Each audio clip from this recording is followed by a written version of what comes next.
So Codex Necrons is here, and many secrets are revealed. Let's talk through 9 of the biggest changes from the Codex, some really exciting stuff, but also some datasheet losses and some nerfs.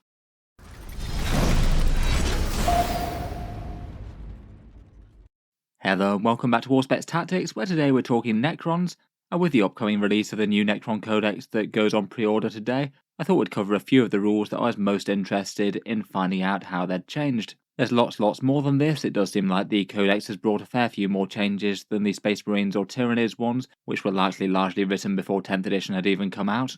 And perhaps out of these, the ones that I was most interested to find out about was what happens with the other detachments that Games Workshop hadn't previewed yet, which datasheets have been removed and which ones stay, what does that Overlord with the Translocation Shroud do, and what happens with Necron Warriors and Reanimation.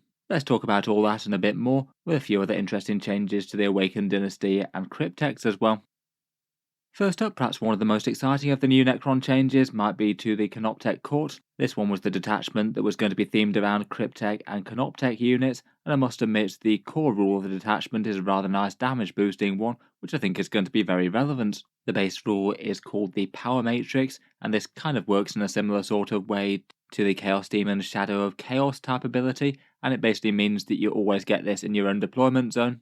But you only activate it in the midfield if you manage to control half or more of the objectives checked at the start of each phase, and the same for your opponent's deployment zone. The base rule though is just a flat damage increase to all Cryptek and Canoptek keyword units. Even if you're outside of your power matrix, then you still get to reroll ones to hit, which is all very nice. Not the most enormous boost in the world, but definitely not unhelpful. The power matrix rule is going to be very important to push out to the midfield though, as if you have a unit that's wholly within the power matrix, then if it's a Cryptek or Canoptek unit, you get to reroll all hit rolls, really quite a powerful damage boost. In general, I think that's really quite powerful. Normally Necrons tend to be an army that have got massive presence on the midfield objectives, so basically even if you don't control them at the start of your movement phase, hopefully you can move up enough objective control to take at least 2 out of the central objectives, and then basically have this damage buff for reroll all hit rolls in effect on the vast majority of the table. If you go heavy on Cryptek and Canoptek units, then that's a whole load of rerolls out there. Should be really nice for things like Wraiths, Doomstalkers, maybe even Spiders perhaps. And Crypteks can lead things like Warriors and Immortals as well, though sadly not Lichguard anymore. But getting full hit rerolls on Warrior and Immortal shooting I still think isn't a bad thing whatsoever, particularly as you can have a 5+ for critical hits out of the Plasmancer potentially. Means that you could be getting a pretty staggering amount of sustained hits too out of Tesla Immortals, or loads of lethal hits out of Gauss. I think the Doomstalkers in particular will really like the full hit rerolls. They could easily be just hanging around in your deployment zone as well, and even if for some reason you weren't able to establish the power field in the midfield, they'll still be able to get their hit rerolls and be pretty savage damage output. I guess quite good news if you're picking up the new Necron Combat Patrol. Overall, it's a solid core rule and backed up by some really quite powerful supporting rules. I'll go through all of them in the actual Codex review that should follow this later today, but here's just a taster of some of my favourites. Reactive subroutines is one of those counter movement ones. The enemy moves within 9 inches of a Canoptek unit, and then you get to move that unit 6 inches. Really nasty for just stopping a unit's charge outright sometimes, or maybe just shy your Canoptek unit out of line of sight so the opponent can't shoot it. It's very disruptive and kind of hard for your opponent not to trigger if they want to advance up the board. Just very nice to have in an army that's almost certainly going heavy on the Canoptek stuff. Otherwise, for 1 CP, there's Cantemporal Shift. A Canoptek unit that gets targeted by enemy shooting can't be shot if it's greater than 12 inches away. Again, that one's kind of enormous and kind of similar to the Chaos Space Marine stratagem with Nurgle that can just turn off shooting to an important unit, and you can do so with perfect knowledge of how your opponent's units have moved. Really big to guarantee that you hold an objective, or a key damage dealer basically survives against some heavy guns that might have otherwise just wiped it from the board. Otherwise, for the enhancements, the Dimensional Sanctum can grant Infiltrators. That's absolutely awesome, as it is with the Space Marine one. That's probably either going to be Wraiths or the Warriors or Immortals, I guess, starting on a midfield objective and putting pressure on the opponent. If you're doing Wraiths with a Technomancer, which they can lead now, then they could certainly be threatening first turn nuisance charges, but just having 20 Warriors camped out on a midfield objective right from the game start is just going to be very annoying for the enemy to dislodge. They are very durable, and they could help with establishing that power matrix. Otherwise, the one that I quite liked was Hyperphasic Fulcrum. This one allows you to reroll wound rolls of 1 for a unit wholly within the power matrix. Again, I suppose that's going to be Wraiths, Lichguard, or Immortals with that. The enhancements do have to be taken by Cryptek. It's only a 16% damage boost, but seems a pretty handy one given that you're already getting the very serious damage buff of re-rolling hit rolls to start with.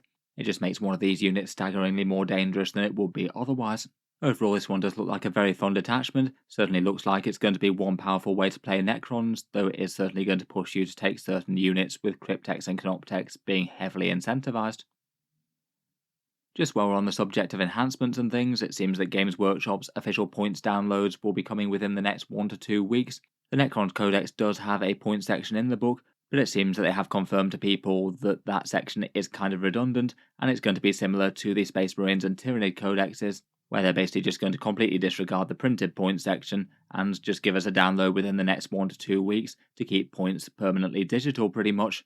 It is maybe a bit frustrating at this point that we can't really know exactly how strong Necron's units are. I guess that'll become a lot more known as we get the points revealed, but until then we're going to be in the weird situation of knowing how good units are in terms of their raw abilities, but not being able to actually put them on a table against each other until we get the official points costs. As with the Space Marines and Tyranids, it does have a points table in, but those ones will likely be swiftly overwritten. Another thing that I was interested in was the new and removed datasheets for the Necrons. As with their datasheet counts, they had teased before that we would have 50 datasheets drop down to 47. Most people were expecting the fine cast characters to go, but there were definitely question marks as to what would go and what would stay. It wouldn't just be a flat removal of anything resin because there were too many models for that. First up, one of the questions was whether or not the Overlord with the Translocation Shroud will get his independent datasheet or just be a war gear option on the generic Lord. It does seem that he does indeed get a new datasheet, and we'll go through that in just a second. Unfortunately though, the ones that have fallen by the wayside this time round are Anrakir the Traveller, Nemesaur Zandrek, Vargard Oberon, and the Necron Lord on foot. My guess is that represents models that Games Workshop are just going to remove from the range at some point in the near future. The Necron Lord has already been unavailable for a while now, and aren't in danger of getting a plastic release anytime particularly soon. Certainly sucks for people who own those models. I guess the rule for them is just count them as standard Overlords now. I feel like losing the actual Lord is kind of sad, particularly as he's basically the Necron Lieutenant, when the Space Marines seem to manage to get about 1 million different versions of Primaris Lieutenant. Just seems like that's a bit weak, and it does reduce options a bit for things like just a cheap resurrection orb within a unit. Otherwise though, there were some survivors. Trazyn the Infinite is still here, and I think there would have been a bit of an uproar if he was removed, as I feel like out of these characters, Trazyn is the one that people would have been most disappointed if he'd gone, and I think that given that Orokin got an updated model, I wouldn't be too surprised if the next time the Necrons get a miniature release, it's probably going to be Trazyn. The other survivors that might have gone are the Locust Lord and the Locust Destroyers. The Locust Lord is kind of surprising seeing as he's out of production the same as the Lord. And while the Locust Destroyers are in production, they're still some of the last remnants with the green Gauss rods. Again, at some point I would strongly suspect that Games Workshop's going to redo those similar to the Locust Heavy Destroyers, but again it looks like it's being saved for a future Necron release at this point. Talking of the new datasheet though, the Overlord with the Translocation Shroud still doesn't have his points known of course, but basically his stats do seem to be very similar to a regular Overlord, just swapping around some special rules. He moves 5 inches, has toughness 5, a 2+ save, 6 wounds with a 4+ invulnerable, though he is less durable than the standard Overlord on foot as he gets the damage debuff rule. Otherwise basically functions the same, can attach to all the same units, does have the Overlord keyword, and he doesn't have fly or anything. It looks like that Translocation Shroud is literally just represented by the datasheet special rule, which gives him auto advance 6 inches, and whenever he makes a normal move, advance move, or fallback move, he can move through enemy models and terrain. Otherwise, his melee is the same as the regular Overlord's blade, similar to a Warsize type profile with devastating wounds. He has My Will Be Done for the 0 CP battle tactics stratagem, all very nice but a bit detachment dependent, and he does come with a resurrection orb clutched in that other hand. I think that is still a big selling point for him, and means that he might well be the better pick compared with the regular Overlord overall. But the resurrection orb has changed a bit, and we'll get onto the rules for that in just a second. Overall though, if he does wind up with the same points cost as the standard Overlord, I feel like the translocation rule is probably a little bit better. If you're not going to be meaningfully damaging the enemy this turn, then just being able to just shunt your Necron Warriors or Lichguard all the way up onto a central objective does seem like really quite a big advantage. Good news for people who want to pick up the fancy model. I'm sure you could convert something like some sort of weird techie Necron jump pack type thing if you wanted to represent it with a standard Overlord though. Otherwise, for detachments, there were certainly some questions about the others. The Annihilation Legion represents a destroyer cult ready to purge all life, but Games Workshop do seem to have given it some very underpowered rules, unfortunately. Feels just a little bit like the Crusher Stampede for the Tyranids. One of the detachments that should be the most fun and destructive just feels a bit lame. Their primary rule is Annihilation Protocols, which means that Destroyer and Flayed One models get to reroll charge rolls, and if the target's below half strength, they also get +1 to the charge. Reroll charges is fine, it will be helpful. It's nice enough if you save a command point, and if it is the difference between a scary unit fighting or not fighting, that will be kind of big. It's just not really quite enough to carry the entire detachment on its own, and just a bit sad that it doesn't really help the ranged variants of destroyers like the Hexmark or the Locusts or the Heavy Locusts, as in general they're just not particularly bothered about wanting to be in melee at all. The +1 to charge thing could be kind of big if charging from Deep Strike, particularly with a reroll. I guess that would be around about a 2/3 chance to get in. But in reality, it's just kind of rare that that triggers. You need to have coordinated an enemy unit to be down less than half health, but not actually have killed it, which does happen, but it's just kind of situational and not really something that you can rely on. Otherwise, I don't think it really gets much better for most of the supporting rules. There is quite a fun one that prevents fallback on a 3+ for one Lord. Admittedly, that could be very disruptive if you just charge some things that really don't want to be in combat and then they've got to stay there and face your blades. That's going to be a bit of a nightmare for enemy armies that don't have much melee countercharge threat. Otherwise, the stratagems are all locked to destroy cult and flayed ones only, so very much not general purpose. Two different stratagems for making normal moves a bit closer to the foe but can't actually wind up in engagement range, a 6-inch consolidate one that could stack well with the prevent fallback warlord trait, and a reactive durability -1 to hit stratagem, which is alright, but I wouldn't say anything enormously special within the context of 40k as a whole. I feel like the detachment rule could have just added an extra damage buff to the models just flat at base as well, and then it might be a bit more tempting. Next up, for the Necron Warriors, there's a couple of rules changes here that I think are not going to go down very well whatsoever. Looks like the standard Necron battle line has been a bit more depowered. It's not like they had enormous damage output to start with, but now their Gauss Reapers have got worse.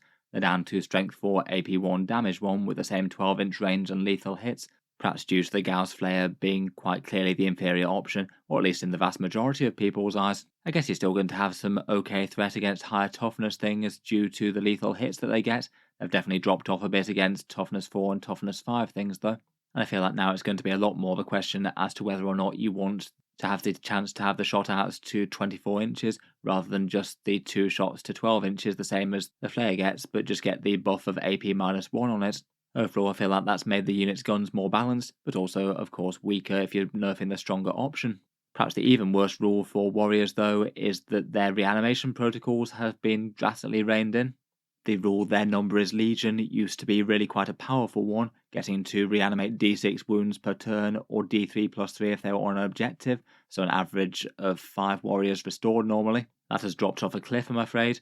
Now, rather than getting the massive boost of the amount of numbers that you get on the resurrection roll, you now just get to re-roll the number, which realistically you're usually just going to use on a 1, as otherwise you're averaging the same amount if you try and re-roll a 2. Just for raw output, that means that now the Warriors will typically reanimate 2 1/3 wounds per time that they roll for reanimation, as opposed to the average of 5 or an objective they had before, so massively less than it was. Overall, it just seems that you're going to have fewer instances of Warrior squads just pinging straight back to full health, which I'm sure won't go down very well for Necron players out there.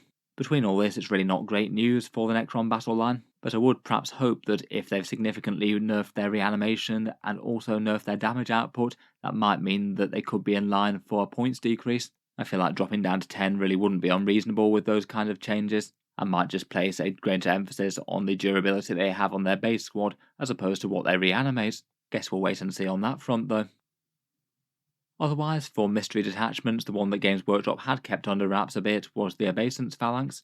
That one had been cryptically hinted to be something to do with leaders fighting from the front, and now seems that it's a detachment that primarily focuses on Lichguard, Triarch, Praetorians, and Overlords and Nobles. Though for this one, a few of the stratagems are a bit more general purpose compared with, say, the Cryptek one or the Destroyer one.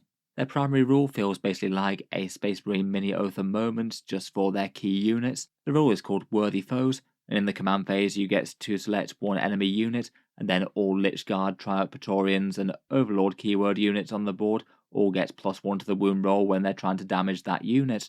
That could genuinely be pretty savage, even with just a flurry of damage 1 attacks from the Triarch Praetorians or the Lich Guard in melee. Fairly nasty all-rounders if you use it on Warscythe Lich Guard, I suppose. And it is both at range and in melee as well, so it still means that you could have Necron Warriors be a genuinely big shooting threat with this. The Gauss Reapers with +1 to wound would still be flat better than they were before against things like toughness 6 or 7. You will be able to trigger that as Overlords can lead the unit and then give them the keyword. Otherwise, they've got some fun stuff for the stratagems. Critical hits of a 5+ for 1 CP is very nice with Gauss or Tesla weapons. And there's interestingly one for Necron vehicle units to get -1 damage. That could be pretty nasty on a monolith or basically anything else. Otherwise, they've got an enhancement for a -1 to hit in melee for a unit. Seems absolutely fine to have that striding forward on a fighty Lich Guard block with the shields, very hard to kill. And one for a rather nice rerolls against enemies on objectives. It means that you could maybe have an Overlord with that using the 5+ critical hit stratagem and just soak a whole load of enemies and lethal hit auto wounds from Gauss Reapers or something. Overall, it does feel like an interesting one. Its buffs and unit selection maybe feel a little bit more limited, and a few of the other supporting rules aren't standout, but I feel like it's at least interesting to have a play around with.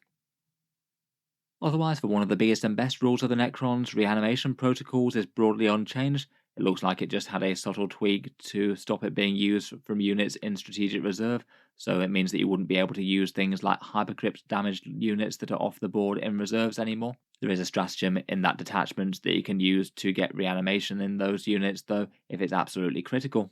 Otherwise, though, there have been a couple of changes to other supporting reanimation tech that, again, I think are side greys at best or just getting worse in the Reanimator. The Resurrection Orb is now no longer allowing you to reanimate in both command phases. It's now just a once per game d6 wound reanimation that happens on top of your regular reanimation, and you can choose to trigger it at the end of any phase.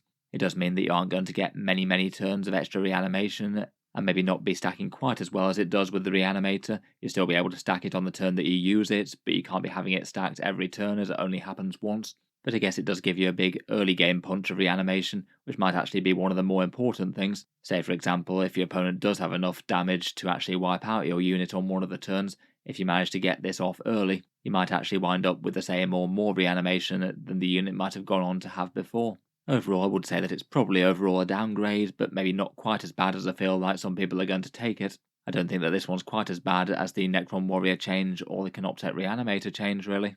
Speaking of which, the Reanimator has a buff of D3 wounds for reanimation protocol still, but it now only goes off on a 3-inch range, not a big 12-inch range, so you're not just having one to cover a huge chunk of your army, whilst that's pretty much out of line of sight from enemies right in the backfield. I must admit it did feel a bit weird just how big of a range this thing could cover before, but Games Workshop have reined it in significantly. It means that if you want to have this supporting the phalanxes, you're going to have to push it up a bit alongside the other units, which maybe isn't ideal as it's not really that tough to take out, even with its fairly meaty feel no pain. Again, might potentially get a points cut as a result, so I wouldn't write it off just yet. And while it will need to push up a bit more than it did before, you still might be able to have it in at least relative safety in a midfield ruin, though it might depend on the table and what sort of lines of sight your opponent can get with fast-moving units. Again though, for the headline changes for reanimation protocols though, it's not looking so great for the Necron Codex. For unit changes, I felt that some of the changes to Crypteks were interesting enough. One of the biggest changes to them is that Crypteks of all kinds can't join Lich Guard blocks anymore, so it might be that the go-to durability brick of the Necrons is a bit more focused around warriors than it was Lich Guard previously, as in particular Lich Guard losing access to 5+ feel no pains and healing from Technomancers is going to be a big deal for them. It also means that Crypto Thralls can't join that unit as well, again making it a bit less of a Necron Death Star. Otherwise, Technomancers now must take the Canoptek Cloak. They no longer have access to the Canoptek Control node, so they're basically locked into that 10-inch move and fly. But they did gain the very interesting option for them to lead Wraiths, which I think make the Wraiths a lot more interesting with the 5+ feel no pain that they can get, and also give them access to things like enhancements and the leadership ability from the Awakened Dynasty and things. I feel like Technomancers with Wraiths could be really quite interesting in a fair few of the detachments, perhaps particularly the Canoptek Court. Though of course how strong they actually are in game is going to depend on their eventual points cost when Games Workshop give us them. Otherwise, the Plasmancer got a boost. I feel like he's going to be a bit more tempting now that his mortal wound attack got more reliable, Rather than just rolling 1 dice per enemy model for a sort of anti-horde mortal wound attack, you now just roll 4d6, and on a 4+ you get a mortal wound for each one. Averaging a fairly solid 2 mortal wounds there, plus his shooting, means that he's got a bit more personal threat alongside the unit that he's no doubt buffing with the critical hits on 5s. The Psychomancer got a boost to both of its leadership debuff abilities, and I must admit one that was absolutely much needed. His leadership debuff aura now only triggers in the enemy battleshock phase of their command phase, but it does mean that any enemy unit within 6 inches does need to test battleshock if it's taken any casualties at all, so it's below starting strength, and the -1 to leadership still applies, and that can be quite a big deal on midfield objectives. His hands out a battleshock test ability similarly got a bit better. You can now do it at the start of any phase in your turn rather than just the shooting phase. And again, this one is now done at a -1 leadership when previously it wasn't unless you're within 6 inches of them. So at least you can have a bit more reliability that test might get failed. Battleshock in your own turn is still going to be a bit niche unless Games Workshop choose to change around the rules for it at some point. Can still be relevant for some units though that might want to use powerful stratagems, or potentially for secondary objectives scored at the end of your turn. Illuminor, Seraz and the Chronomancer didn't get enormous changes. Seraz moves a little bit faster and his augmentation ability is a tiny bit reduced in range, but I don't think it really fundamentally changes what he does. Finally, for the standard Awakened Dynasty for the Necrons, there's quite a lot of changes here, at least compared with the Tyranids and Space Marines. Overall, I describe these as 5 subtle nerfs and 1 subtle boost. Nothing absolutely make or break for the detachment, and I still think it's going to be a strong one. And of course we can't say overall power yet, while we don't have the points costs for the enhancements nor the rest of the units. A fair few things just don't work quite as well as they did before though. The Sovereign Coronal has been renamed, and it's no longer a leader boost, it's just an aura +1 to hit, so it means that, say, big units can't use the enhanced versions of certain stratagems that require the squad to be led by a leader. Kind of a shame that one, as that was a fun relic to build around, and it didn't really feel like it was utterly overpowered, even if it did mean that you could, say, target monoliths with powerful stratagems. Otherwise, the Hypermaterial Ablator has also been renamed. It's lost the bit where it gives you cover at greater than 12 inches, but still gives you stealth. That one's a bit unfortunate, but again, not useless. Cover's not the hardest thing to get in 10th edition 40k, whereas stealth was the important bit.